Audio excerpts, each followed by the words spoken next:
In-depth journalism in the Memphis community, the Daily Memphian is of Memphis, not just in Memphis, and seeks to tell the stories of this city. TheDailyMemphian.com. Truth in place.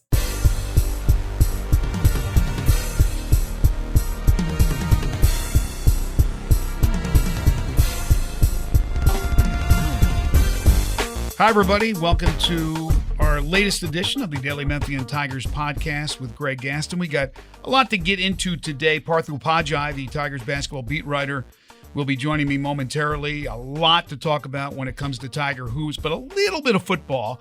We will not have Frank with us, as Frank gets the day off, at least from the podcast, but our good buddy Tim Buckley is here, Daily Memphian deputy sports editor and senior writer. And I wanted to start off, Tim, just with real quick on football, and then we'll move heavily into basketball. But since we last spoke, it's official. Jordan Hankins is elevated from interim DC, gets the permanent job by Ryan Silverfield for the Tigers. And also the final AP Top 25 poll came out after the national championship game won Monday night by Michigan. And if you stretch it past 25, if you look at the total votes, Memphis ends up 31st in the country, a 10-win season. So all in all, pretty darn good year for Memphis. Yeah, absolutely. I mean, they obviously had to be thrilled with the way the Liberty Bowl ended. As far as defensive coordinator position, you know, it's a sensible move. Some may argue the expected move.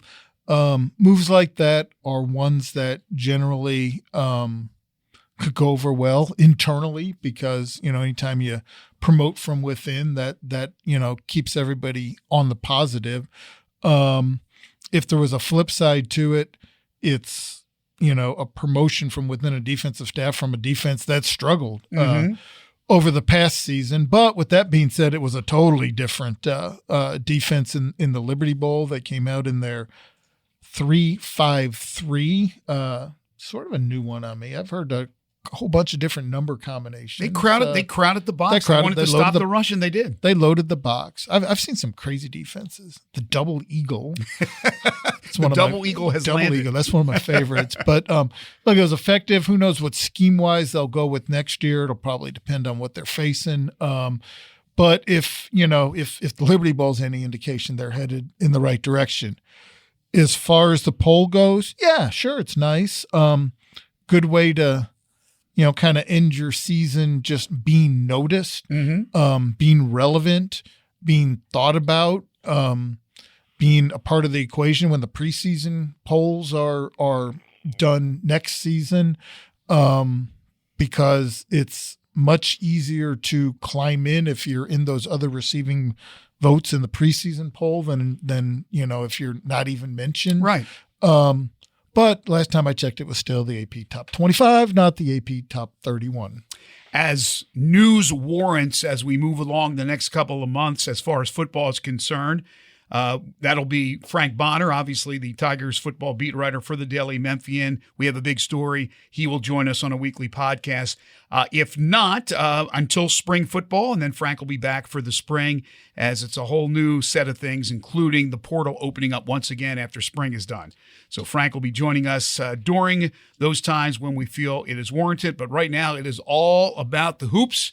And it's all about the big man on campus, Parth Upadhyaya. How are you, man? Doing well.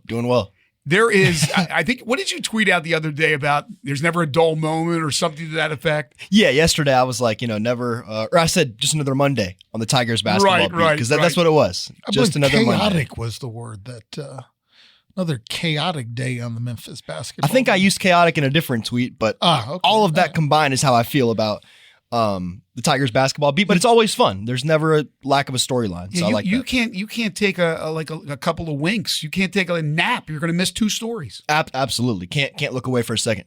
All right, let me start off with the news of the transfers.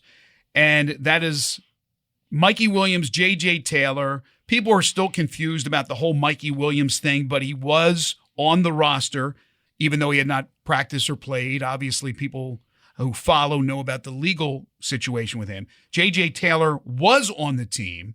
Those guys are buddies. Taylor played in just a few games. Then the Christmas break came, and he went. So yesterday, the school even releases a statement, which was pretty unusual for me to see a statement made on behalf of a guy who hasn't been here, but they did. So in a nutshell, Mikey Williams, J.J. Taylor in the portal.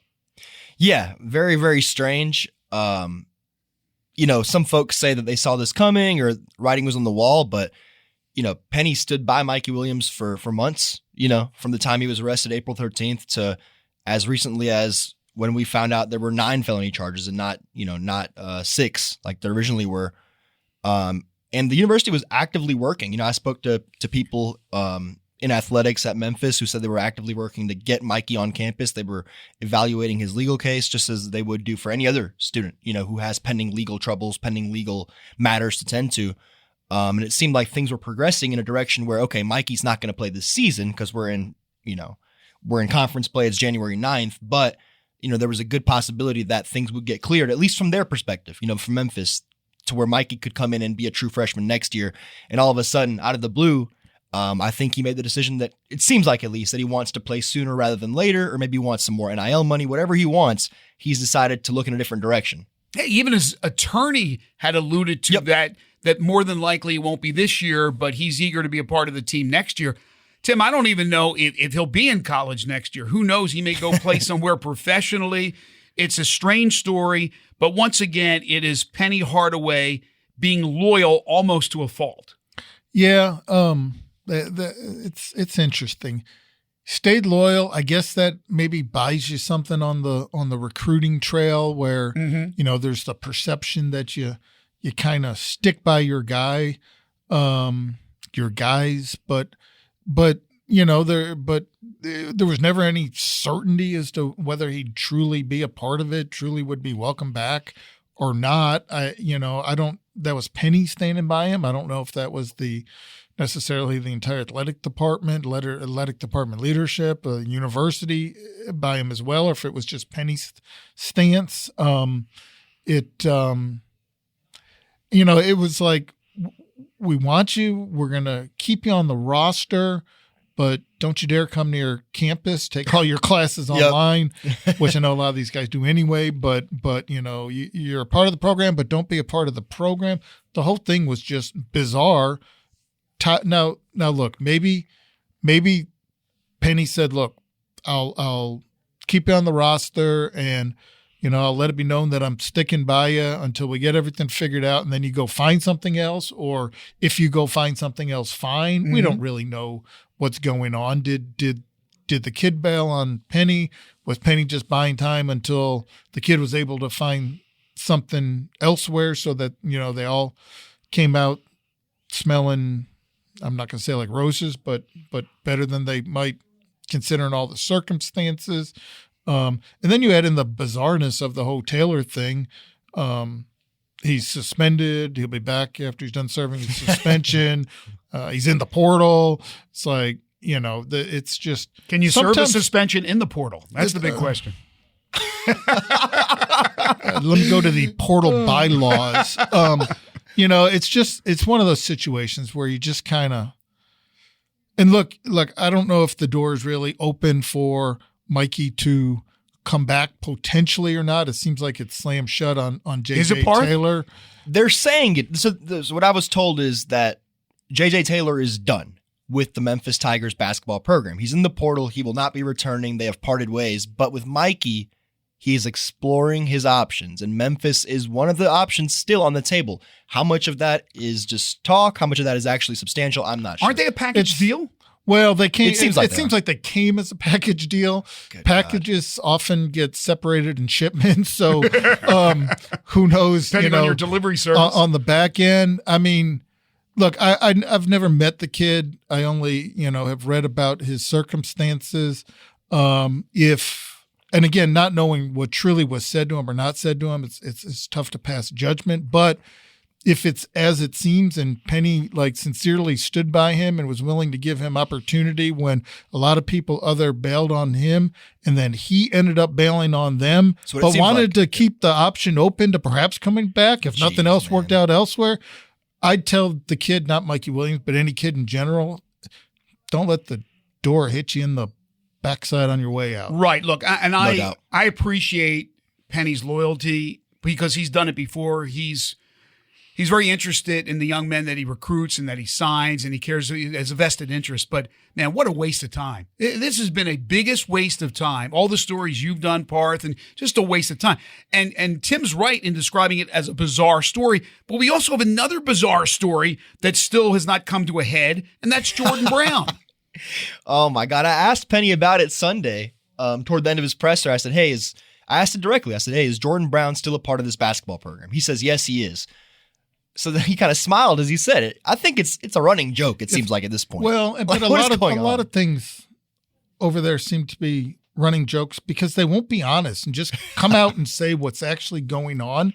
And to me, that's a shame because it's a distraction. It might not, be something that affects them on the court or anything like that, but it's a distraction in the sense that there's more time being spent on the outside talking about guys who aren't here, were never here, were here, and are now gone, than there are the kids who've won 8 in a row and are 13-2 and are ranked number 13 in the country and just won 2 buzzer beaters and have a whole bunch of issues to still figure out. Do you feel that there is, you and I have been around the game a long time, less transparency from coaches today than there was 10 years ago, 20 years ago? Well, were the coaches more open to talk to you about situations? And coaches have always, for as long as I've been around it, been known for their lying. I think there's more lying these days. Depends on what kind of lying. Jordan Hankins not telling us that he was going to switch up the defense in our coaches' meetings, you can understand that lie. Well, that's not necessarily a lie. That's just an omission. Well, okay. Are you going to make any changes? No, we're not making any changes. Okay, then that's a lie. That's a bold-faced lie, but it's understandable. That's a lie. No, it's not understandable. No. Dance around it. Like, if you can't tell the truth, fine, but don't lie. Find a way to dance around it. And he'll. By the way, I didn't mean to interrupt you, but he'll learn now as the defensive coordinator when he has meetings with us who do the broadcast, not anybody else in the media. Not that we're special, but we get that information. We don't divulge that information. He's got to learn to have to trust us to be able to give us, because that's what we normally get. Cramsey gives us that information. Ryan gives us that information. Jordan will learn. Sorry. And it's a process. Penny came from the NBA world where, you're peppered with questions as a player and as a coach every day, and you figure out your way of handling it. Not all coaches handle it like he does. There are a whole bunch who do as well. And one other lingering thought as far as the statement goes, that was a statement that came from the program, basically, I suspect, to just make the phone stop ringing. With Mikey Williams, you're saying? That was not them voluntarily making a statement to make you aware of what was going on with Mikey Williams in the transfer portal. There was a report out there elsewhere, first reported by 247, that both of them were in the portal, and rather than have to deal with 100 people from around the country asking if it's true that Mikey Williams is in the portal. Oh, right. You put out a statement, It was not prompted out of because your of own that goodwill, reason. but because it was needed at that point. Yeah, their phone was buzzing. I mean, I talked to Kirk Downs, the SID, last night at the radio show, and he said it was not only us, local media, meaning Daily Memphian, Commercial Appeal, whatever. It was people at the national level, calling and emailing and messaging. All for a kid who's never played a college basketball game in his life. It's crazy. But one more thing on the Jordan Brown thing, right? So he says he's still part of the program. So I followed up and I said, hey, so when, if ever, will he be here physically, with you guys, like not in spirit, but there, right? In spirit. And then he started laughing. He said, I don't know. And that was the end of that conversation. I'm sure you've tried to contact Jordan and his father, correct? They don't pick up. Nobody in his camp picks up the phone. So I don't know what they expect to do, but I would imagine now it's on to try to be a professional basketball player somewhere. Because he has no more options seems like collegially. And somebody pointed this out yesterday. I forgot who I was speaking to, but they said that nobody in the program, I want to make that clear. They said there was a feeling that if Jordan formally quit the team, if he called Penny and said, hey, I quit, boom, slammed the phone down, his NIL deal would be voided, right? So it seems like Jordan has unofficially quit, but has cut off communication, perhaps. That's a theory out there. So that he doesn't have to, tear up the NIL deal or whatever it is there. By the way, I was asked this question on my radio show this morning, Tuesday morning. Now that Taylor is gone, does that open up a scholarship? And could there be a player out there that right now is looking for a home at this point of the season? Would you even bring somebody in? I If hope there was somebody available. Well, they just brought in Naquan Tomlin 2 weeks ago. I would agree with you, Parth, and say absolutely not, hope not, because you've already, as you just said, Greg, done it once.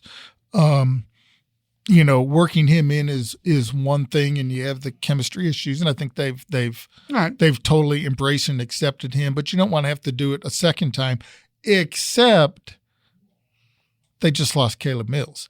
And I was going to get to that point. Do you need to fill, not necessarily fill the scholarship, but do you need to fill, and it's actually, I'm guessing Parth, maybe you can help me out. I'm thinking maybe it's 2 scholarships if Mikey was holding a scholarship spot. I'm not sure on that. But in any event, it's not so much filling the scholarship as it is filling the need. And so then you have to address the question, is the ability to fill the need found within the existing roster and bench players and guys getting more minutes and basically promoting from within? Or if you're now thinking deep tournament run possibilities, which I'm not convinced of at this point with this team after watching the last several games.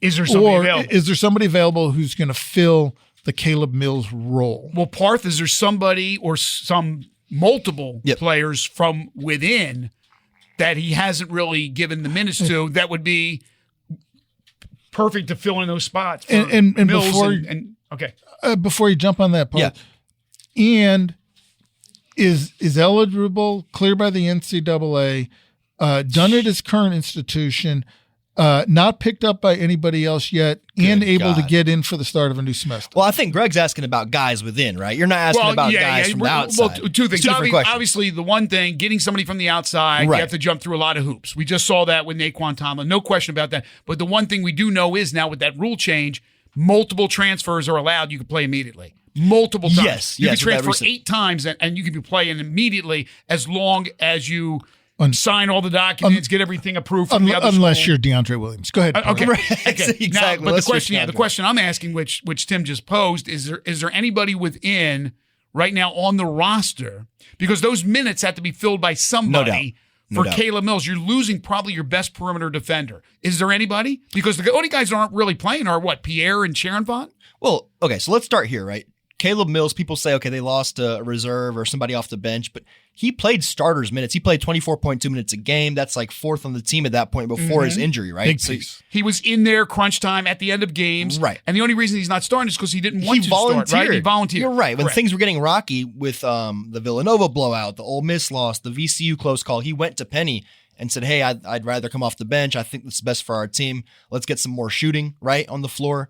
And they tried different things and ultimately landed on what they have now as far as starters. But, as far as I look at it, Caleb was a starter. They lost a starter. It doesn't matter if he came off the bench initially or what have you, but, he played starters minutes. He was a closer. He was very important to that team with his role of being one of the best perimeter defenders and a guy who can knock down some shots too. We saw that in his game where we hadn't seen that before in previous years at Florida State and Houston.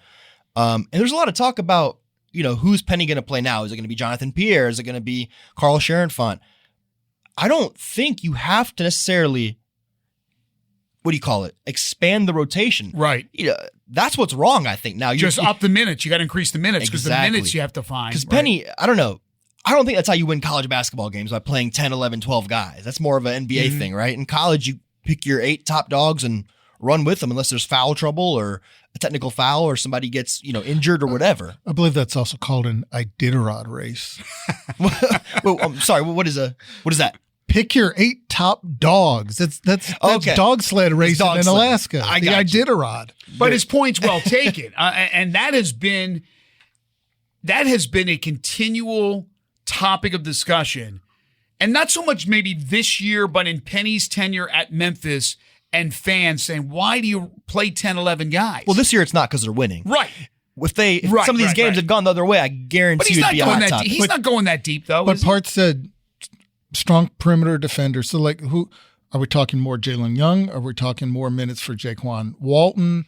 Who else is picking up extra minutes? Because a lot of these guys are playing 35, 36, 38 minutes anyway. No, exactly. So the starters, which we already know, right? Jahvon Quinerly, David Jones, Jaquan Walton, Nick Jourdain, and Malcolm Nander. Those guys are playing like Tim suggested, most of those guys are playing north of 30 minutes a game. Exception of Malco. Exception of Malco, because he kind of splits that time with Who's Naquan part Tomlin. of a three-man. That's a three-man big rotation. Right. Exactly. Take those three. Take those out, Jordan, because we're not talking about Dandridge. bigs anyway. We're talking about perimeter defenders Tomlin right now. Quick. Guards, wings, whatever.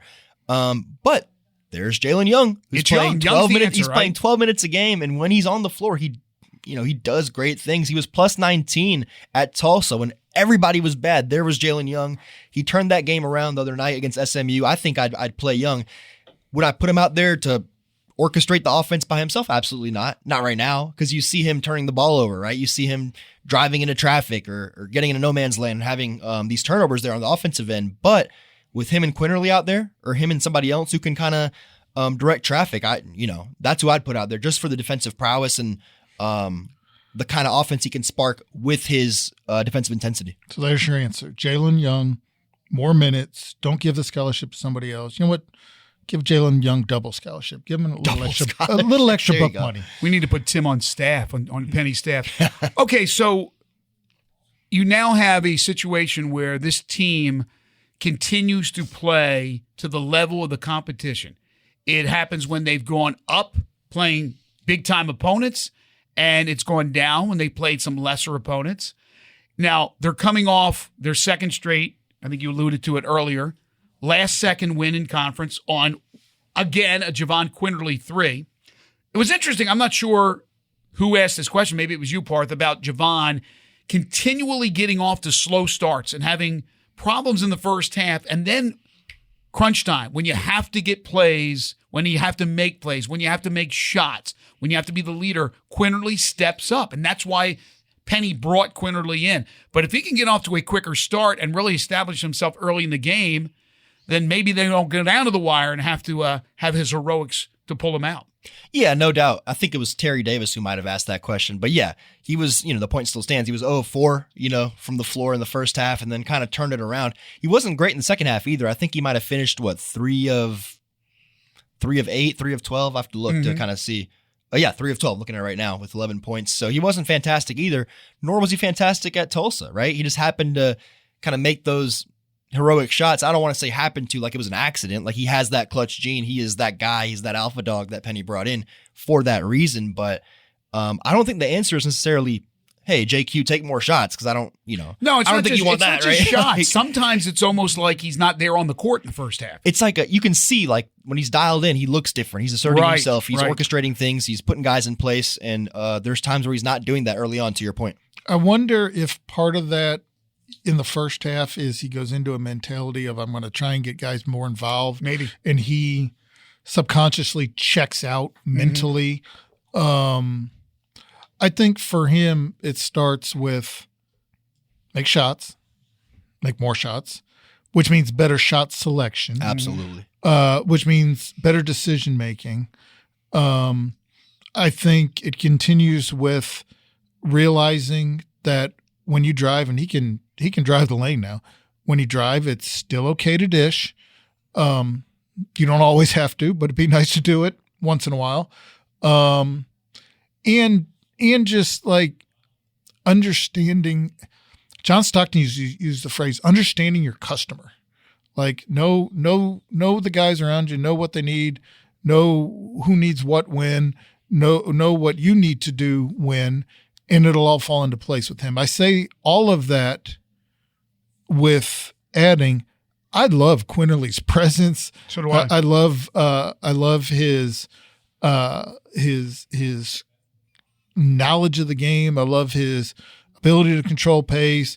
I love his post-game perspective. I think he's terrific with that.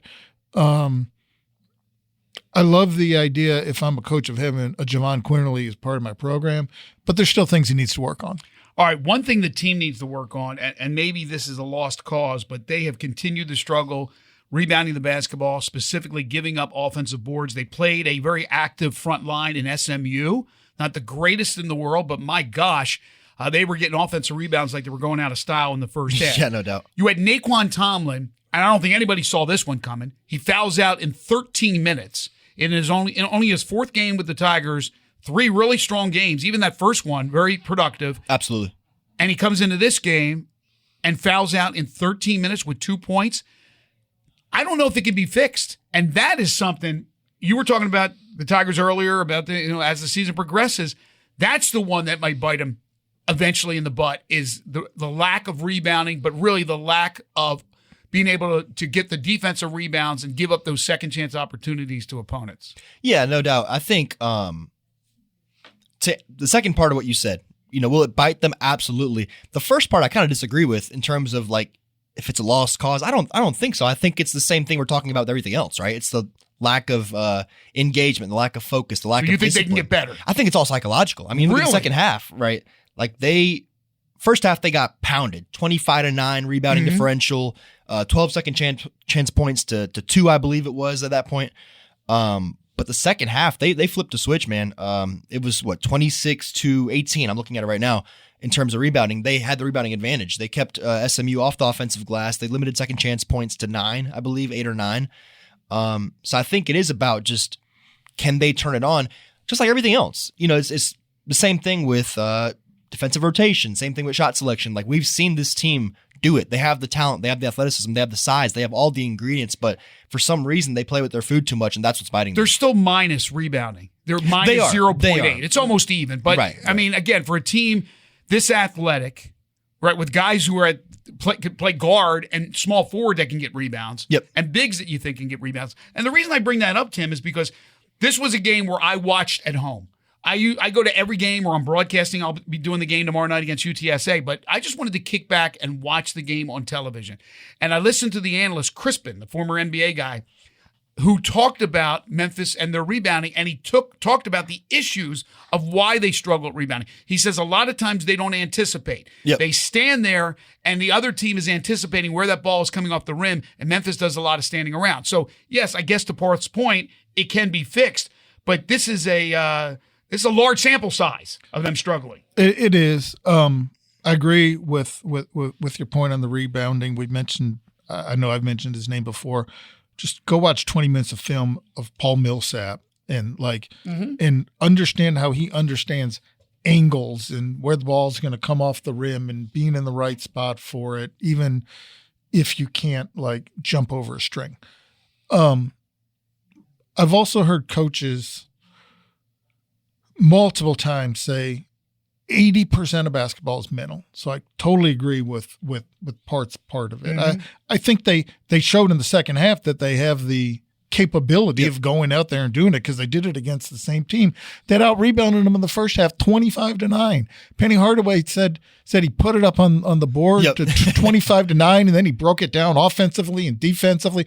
I'm not a big math guy. You don't need to break it down. Just put 25-9. I'll see you guys in the second half. Right. Like that's unbelievable. But the other thing that Penny said that really struck me was, and again, it's 2024 now. We're in January. They're into conference play. They're still getting to know each other. They're still learning to play together. It's like, and I don't doubt that, but that's what comes when you pluck guys out of the portal, when you have whatever it is, 85% of your team, 90% of your team from the portal, or freshman pickups. When you don't really know who your point guard is going to be until pretty late in the offseason. Mid-July, yeah. When you're still putting your roster together, and we've already had fireworks for the 4th of July, like that comes with that territory. So you got to figure out in advance how to overcome it, because it's almost like if you put a football analogy on there, it's like all their portal guys missed spring ball. Like they weren't there in June for the offseason workouts when you have the bonding and all that. David Jones showed up, I think, the week after classes had started. It was something insane. He was playing for the Dominican Republic in their trip down to the DR. I've never seen nothing like that. Team was. I've never seen nothing like that. But with that said, it's always going to happen. And I have no problems. That's the way Penny wants to put his roster together. That's fine. But they're not the only team. Tomorrow night, UTSA, 12 newcomers. They got one guy back from last year. I mean, this is an all-new team. So they kind of suck. But the point I'm making is that a lot of teams are going through that same adjustment of getting players and the chemistry. Right. Right? Right. Like there's a lot of new rosters out there. But to me, you're in January. You would think that the roster is pretty cohesive by that point. All right. The bottom line is they're winning games. They're figuring out ways to win. I mean, SMU 3-point shooting was horrible. They make a couple of those, they probably win. Obviously, Tulsa could have been a loss. Vanderbilt could have been. But it's not. 13-2, 2-0 in conference. They continue to find ways to win. And that's the most important thing. Who's going to make the big shot? It's been Quinerly the last 2 games. They're now 13th in the AP poll. Where did you vote him in this week? I had him at 12th. You had number 12. So I had him 13th last week, I believe, and I moved him up one spot. I got to go back and look at last week's ballot, but I didn't move them up much, if at all. So I may have had him at 12th last week as well. Okay. Also, last weekend, while they were winning the game at Tulsa, or SMU on Sunday. SMU on Sunday. SMU on Sunday. Yep. Everybody else that they have played this year, with the exception of Jackson State and Alabama State, I mean everybody else, whether they beat them or lost them, lost. Some lost convincingly, some lost convincingly at home. Does that say anything? I mean, it's hard. It's hard to punish Memphis, right? It's hard to say, okay, your former team's lost. Let's move you back in the rankings, right? Because Arkansas, is not good now, or Michigan's not good now, or whatever it may be. At the same time, though, you can see how that affects the net. That's simple, right? We all understand that, right? Like, because right, who you play, the opponents, and right, all that, the quality right? of the opponents you beat affects that, and so on and so forth. And also, just all that aside, it makes you think, like, okay, Memphis ran through, at the time we thought, these juggernauts, Arkansas and Michigan, probably not a juggernaut, but you get the point. Clemson, Virginia, so on and so forth. How many of those wins are we looking at as elite? Yeah, they have 7 quad 1 and 2 wins. Name one that shines, right? I can name you probably one. It's the Clemson. That's the only one I think stands up now, because Clemson has no bad losses, really. They lost to Miami on the road and they lost to North Carolina. Well, Carolina's ranked 8th. Yeah, and I guarantee you, Tim, that when Penny put that schedule together, he wasn't thinking, oh yeah, Virginia's going to have a down year, or Arkansas is going to struggle. He thought they were all going to be at the top of their game, and he went out there and they won. So you really shouldn't, like you said, Parth, take anything away from what Memphis has done. But from the net, they're going to drop you. But at least the voters understand, like Parth, where Memphis should be. He wanted them tested, and he wanted it to pay off for seeding down the road. Absolutely. But listen, what did we say? What is it, January 9th? January 9th, as we tape. If I hear net one more time, look, the only net I want to hear is the one that the ball goes through. It's like everybody's like just living and dying on how the net, like the stock market changes every day. It's like there's more scoreboard watching in Memphis Tigers college basketball than anything I've seen. It's like it's the last day and you're going into the playoffs and everybody's seeing how, like, that other game, if the opponent won or lost, and how that's going to affect you in the playoff spots every single day of the season. From when did they start? Like last February until now. No, that's fair, Tim, because last year Memphis was 22 in the net and still ended up an 8 seed. They ended up an 8 seed. Yes, they were an 8 seed. Yes, they did. So I think if they continue to just win basketball games, they're going to be fine. They're going to be fine. But again, they are winning by the skin of their teeth the last 4 games. Hopefully they can get this rolling. Like you said, UTSA comes in tomorrow night, Wednesday night. They're 7-8. They do have a big front line, including a 7-footer. So we'll see how Memphis does as far as the rebounding is concerned, which has been basically their main issue. And then on Saturday or Sunday at Wichita State? Wichita State. Yep. So you'll be at Wichita. I will. It's going to be even colder than here. And I know it's 3 degrees, man. It's going to be really cold here in Memphis. It's going to be really cold in Wichita. So bundle up, have a safe trip, and we'll talk to you next week. I appreciate that. That is Parth Upadhyaya. He is the Tigers basketball beat writer for the Daily Memphian. And this guy to my left here is Tim Buckley. He's the Daily Memphian deputy sports editor and senior writer. Take care, my friend. You as well. We'll talk to everybody next week. Be sure to check out our other podcasts, the Daily Memphian's Food Podcast, Sound Bites. It's hosted by Chris Harrington and Holly Whitfield. The Sidebar with Eric Barnes is about arts, culture, and everything in between. And the Grizzlies Podcast, also hosted by Chris Harrington with Drew Hill. All of our podcasts are available on Apple Podcasts, Spotify, or wherever you find podcasts. Take care until next week.